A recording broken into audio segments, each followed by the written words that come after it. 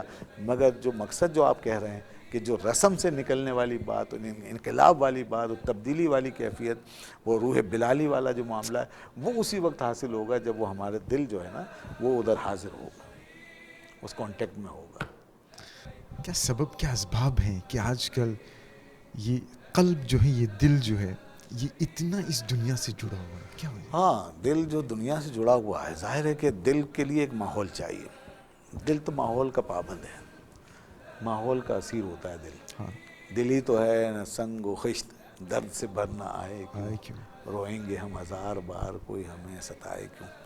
تو دل جو ہے نا وہ, اس پہ آدمی اگر اس کو کنٹرول میں رکھنا چاہتا ہے تو اس کے مطابق ماحول اس کو دینا پڑے گا. دل ماحول کا پابند ہے. اگر آپ کا ماحول سخت دلی کا ہے تو دل سخت ہو جائے گا. اگر آپ کا ماحول نرم دلی کا ہے تو نرم ہو جائے گا.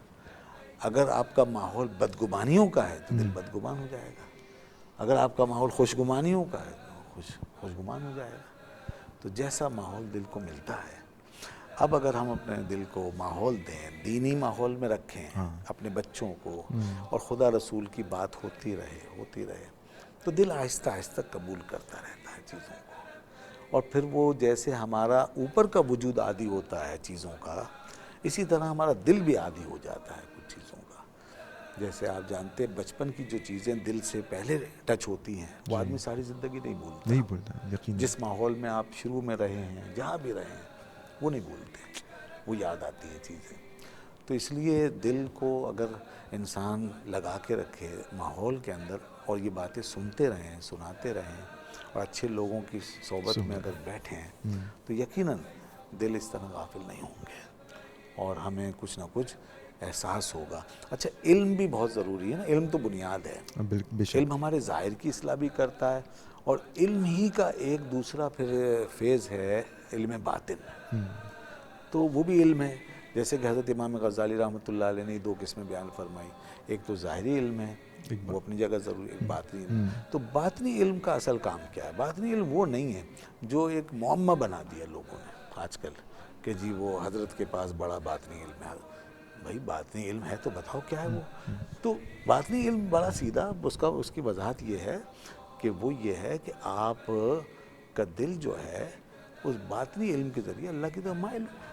دل کے اندر جو رکاوٹیں ہیں, یعنی دنیا کی محبت ہے وہ ہٹ جائے, مال و دولت کی محبت ہے, خواہشوں کا غلبہ ہے, یہ چیزیں ہٹ جائیں سامنے سے, یہ رکاوٹیں ہٹ جائیں, اور دل جو ہے وہ سیدھا جائے اسٹریٹ فارورڈ اللہ تعالیٰ کی طرف. یہ باطنی علم ہے.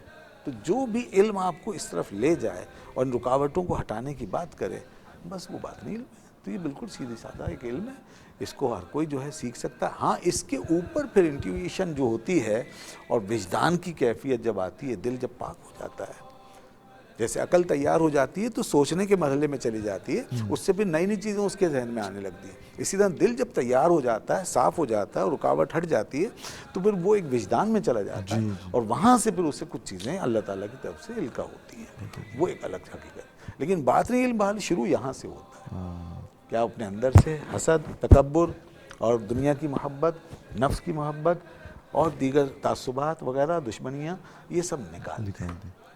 حضرت آج کا دور انفارمیشن اینڈ ٹیکنالوجی کا دور مانا جاتا ہے.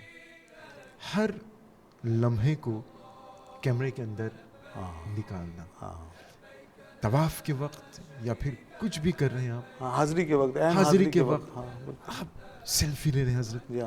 تو اس پر یہی پھر بات وہی پہ آ جاتی ہے کہ لوگ سمجھ نہیں پا رہے ہیں کہ وہ کہاں پر گئے ہیں, کس زمین, پاک زمین پر ان کی قدم پر گئے ہیں وہاں پہ, اور وہاں پر جا کے اس طرح کی بے ادبی. تو کیا کہنا چاہیے؟ یہ بہت اہم بات ہے جو آپ نے اٹھائی ہے. اس بات کو ضرور پوائنٹ آؤٹ کرنا چاہیے ہر جگہ, اور اس کی اصلاح ہونی چاہیے. یہ ایک وبا بن گئی ہے. موبائل کا استعمال, ٹیکنالوجی کا استعمال اس حد تک بڑھ گیا ہے کہ ہم یہ بھول گئے ہیں کہ ہم اس کے نیچے دبتے جا رہے ہیں. ٹیکنالوجی آئی تھی ہماری سہولت کے لیے, بالکل, تاکہ ہم اس سے جو ہے چیزوں کو آگے لے کے چلیں اور اس کی مدد حاصل کریں. نہ یہ کہ ہم اپنا جو کچھ ہے اسے ضائع کر دیں. تو اگر ٹیکنالوجی ہماری روحانی کیفیت کو زائل کر دے گی، اگر ہمیں حضوری کا احساس نہیں ہونے دے گی، اور اگر ہم اپنی ذات کے پرستار بنتے چلے جائیں گے اس کے ذریعے سے، اور بجائے رب کے ساتھ تعلق کے ہم لوگوں کے تعلق کو اہمیت دینے لگ جائیں گے، اللہ تو پھر یہ ٹیکنالوجی شیطانی ٹیکنالوجی ہے، پھر یہ شیطان کا حربہ ہے. جو شیطان پھر جس طریقے سے بھی کسی بھی چیز کو اپنا ایک ٹول بنا کر کے ہمیں گمراہ کرتا ہے، تو اس نے گویا کہ اس کو اپنا ٹول بنا لیا. ہم یہ سمجھ رہے ہیں کہ شاید ہم بدستور عبادت میں ہی، ہم عبادت میں نہیں رہتے. اگر ہماری توجہ لوگوں کی طرف ہے، اگر ہماری ترجیحات دنیا ہے، اگر ہماری نیت میں فلاں چیزیں، تو ہم عبادت سے نکل گئے ہیں، روحانی طور پہ نکل گئے ہم ایک طریقے سے. اب یہ کتنی افسوس کی بات ہے کہ مسلمان جب کعبۃ اللہ جاتا ہے یا روضہ رسول پہ حاضر ہوتا ہے تو پورے ایک جذبے کے ساتھ، اسینس کے ساتھ، پیشن کے ساتھ، ایک توجہ کے ساتھ جاتا ہے، روتا ہوا جاتا ہے، اپنے گناہوں پہ نادم ہوتا ہوا جاتا ہے. وہ پہلے تو وہ غالب کے اس شعر کے مطابق یہاں تک لوگوں کے احساسات ہوتے ہیں یہاں بیٹھ کر بھی کہ کعبہ کس منہ سے جاؤ گے غالب، شرم تم کو مگر نہیں آتی. تو آدمی یہ سوچتا ہوا جاتا ہے کہ میں اللہ کے حضور میں اس کے دربار میں جا رہا ہوں، اور وہاں جا کے موبائل لے کے بیٹھا ہوا ہے، وہاں اپنی سیلفیوں میں لگا ہوا ہے، اور وہ بھیج رہا ہے دنیا میں. تو یہ تو بالکل پوری غفلت ہے، پوری غفلت ہے. اور پھر روضہ رسول پہ جہاں کہ بتایا گیا ہے کہ ایسے حاضر ہو کہ نفس گم کردہ می آئے جنید و بایزیدی جا، کہ جنید و بایزید کی سانسیں جہاں رک جاتی تھیں. اتنا ادب بتایا گیا کہ ادب اتنا ہو کہ سانس لینے میں بھی سمجھو کہ یہ بے ادبی نہ ہو جائے. تو وہاں موبائل لے کے اس کی ٹون بج رہی ہے، بیل بج رہی ہے اس کی وہاں پر گھنٹی، اور اس کو لے کے آپ سامنے کھڑے ہیں اور پھر دنیا سے باتیں کر رہے ہیں. تو یہ تو پوری غفلت ہے. آپ کس کے بارگاہ میں؟ ہماری کتابوں میں لکھا ہوا ہے کہ روضہ رسول پہ جب جاؤ تو یہ سمجھو کہ بے اسی طرح گئے ہوئے ہو جیسے حضور کی حیات مبارکہ میں، ظاہری حیات میں لوگ حاضر ہوتے تھے. اور بے شک آپ حیات ہیں، بس ایک بیچ میں ایک پردہ ہے جالی، ایک دیوار ہے، بس وہ حائل ہے، ورنہ آپ ادھر حیات ہی ہیں. اور برزخ کا پردہ حائل ہے، آپ حیات ہیں، اور آپ ہمیں ملاحظہ فرما رہے ہیں. اور یہاں اس وقت حاضری میں وہی ادب ہے جو آپ کی ظاہری حیات کے اندر جو ہے وہ ہمارے اوپر عائد ہوتا تھا. یعنی بلند آواز سے بات نہیں کرنی، ادھر ادھر نہیں دیکھنا. یہاں تک اللہ نے فرمایا اے ایمان والو، جو تم کہتے ہو رائنا، تو تم توجہ کر کے بیٹھو، اور یہ رائنا چھوڑ دو، وہ ایک الگ مسئلہ ہے، تفصیل ہے اس کی، انظر نہ کہو. لیکن آگے فرمایا کہ واسمعوا، یعنی یہ جو ونظرنا کہنے کی ہم اجازت دے رہے ہیں تمہیں اور حکم دے رہے ہیں، تو یہ بھی تم اس طرح نہ کہنا کہ تم سنی انسنی کرو، بے توجہی سے بیٹھو، اور پھر میرے نبی کو تنگ کرو کہ بار بار تم کہو ونظرنا. اس طور پہ ہم اس کی اجازت نہیں دے رہے کہ تم اس کو جو ہے ایک ٹول بنا لو ستانے کے لیے، یا ان کو تکلیف دینا شروع کر دو. تو یہ اس کی اجازت نہیں. کوئی ایسا کام جو آپ کی شان اقدس کے خلاف، آپ کی بارگاہ کی حاضری کے خلاف ہے، وہ بے ادبی میں شمار ہوتا ہے. شور کرنا بھی اس میں آتا ہے، اور موبائلوں کا اس بارگاہ میں اس طرح استعمال کرنا بھی بے ادبی ہے. جب آپس میں فزیکلی وہاں ایک دوسرے سے بات کرنا غفلت ہے، تو پھر موبائل استعمال کرنا اور اپنی سیلفی بنانا، اپنے آپ کو کہیں پیش کر، یہ بے ادبی ہے، یہ پوری غفلت ہے. ہم ذرا سا تصور کریں، اگر ہم حضور کے ظاہری حیات میں حضور کی خدمت میں حاضر ہوتے تو کیا اس وقت ہمارے پاس موبائل ہوتے، اور کیا ہم اس طرح استعمال کر سکتے تھے؟ اور کیا اگر ایسا ہوتا تو اللہ تعالیٰ اس بات کو گوارا کرتا؟ تو یقیناً ہمارے لیے اوپر سے کوئی نہ کوئی سزا اتر رہی ہوتی کہ یہ کیسے بے ادب لوگ ہیں جو میرے محبوب کی بارگاہ میں اپنی باتوں میں لگے ہوئے ہیں. یہ سب آداب ہیں. بالیقین حضرت قبلہ، دل تو کرتا ہے کہ اور بھی آپ سے سوالات کریں، مگر پروگرام کا ایک تقاضا ہے. آخر میں یہ کہنا چاہوں گا کہ جو اس وقت ہمارے ناظرین جو دیکھ رہے ہیں، بالخصوص جو حجاج کرام تیاریوں میں لگے ہیں، ان کے لیے آپ کا کیا خاص پیغام ہے؟ بس پیغام تو یہی ہے کہ جیسے کہ ابھی گفتگو ہوئی ہے، ہم اسی عزم و جذبے کے ساتھ جائیں کہ ہم خدا کے حضور میں حاضر ہو رہے ہیں، اور اس کو اپنا آخری سفر سمجھ کے جائیں. پتہ نہیں کہ اس کے بعد دوبارہ یہ سعادت میسر آئے یا نہ آئے. اور انسان جیسے کہ وہاں سے گناہوں سے پاک ہو کے آتا ہے، اللہ کا یہ کرم ہے کہ جو حج کر لیتا ہے حدیث کے مطابق گناہوں سے پاک ہو جاتا ہے. تو جب پاک ہو کر آپ آ جائیں تو خدا کے لیے جیسے آدمی نہا کے آتا ہے تو دھول مٹی اور دھوئیں کے آگے کھڑا نہیں ہوتا، کیونکہ وہ نہا کر آیا ہے, وہ صاف کپڑے پہن کے آیا, اسے معلوم ہے کہ میرا نہایا ہوا عمل سارا بیکار ہو جائے گا. اسی طرح آپ جب حج کر کے آئیں تو گناہوں کی دھول کے آگے کھڑے نہ ہوں اور گناہوں کی سیاہی کے اندر اپنے آپ کو خراب نہ کر لیں, اور آپ اس بات کو ذہن میں رکھیں کہ آپ دھل کے پاک ہو چکے ہیں, لہذا یہ پاکی اب مرتے دم تک قائم رہے, اس کی کوشش کرنی چاہیے آدمی کو. ماشاءاللہ. حضرت قبلہ بہت بہت شکریہ آپ کا. بالیقین امید کرتے ہیں کہ ہمارے ناظرین بالخصوص ہمارے حجاج کرام ان باتوں سے ضرور استفادہ کریں گے, اور انجمن ٹیم کی جانب سے ایک بار پھر آپ کا بہت بہت شکریہ. انشاءاللہ اگر زندگی باقی رہی تو کسی اور موقع آپ پہ کا بھی بہت شکریہ, آپ نے یاد فرمایا. السلام علیکم ورحمۃ اللہ وبرکاتہ. السلام ورحمۃ اللہ. تو ناظرین, انجمن کا مقررہ وقت یہاں پر اختتام کو پہنچا. آج ہم نے گفتگو کی حج کی اصل روح کے بارے میں. مختصر وقت میں حضرت قبلہ حضرت علامہ ڈاکٹر رضوان احمد نقشبندی دامت برکاتہ عالیہ نے بہت ہی پیچیدہ باتوں کی طرف آپ نے اشارہ کیا ہے. بس میں یہی امید کرتا ہوں کہ اس گفتگو سے آپ ضرور استفادہ کریں گے, اور جیسا کہ حضرت قبلہ نے کہا آخر میں ان کے پیغام میں کہ جو حجاج کرام کو یہ نصیب ہوا ہے, جن کو یہ موقع فراہم ہو رہا ہے اس پاک حرم شریف میں قدم رکھنے کے لیے, دیدار مصطفیٰ صلی اللہ علیہ وسلم کے لیے, زیارت مصطفیٰ صلی اللہ علیہ وسلم کے لیے, تو اس نیت سے آپ جائیں کہ شاید یہ آپ کی زندگی کا آخری سفر بھی ہو. اللہ تبارک و تعالیٰ سے دعا ہے کہ تمام حجاج کرام کو آسانیاں فراہم کریں اور ان کے سفر کو آسان فرمائے, اور ان تمام کے تمام حجاج کرام کو حج مبرور عطا فرمائے, اور انشاءاللہ اپنی دعاؤں میں ہمیں یاد کریں. اور رہ چمن تو پھول کھلیں گے, رہ زندگی تو انشاءاللہ پھر ملیں گے. السلام علیکم ورحمۃ اللہ وبرکاتہ. اللہ اللہ یہ مقدر, اللہ اللہ یہ نصیب, یہ شرف ان کو ملا, یہ شرف ان کو ملا, حجاج کہلانے لگے.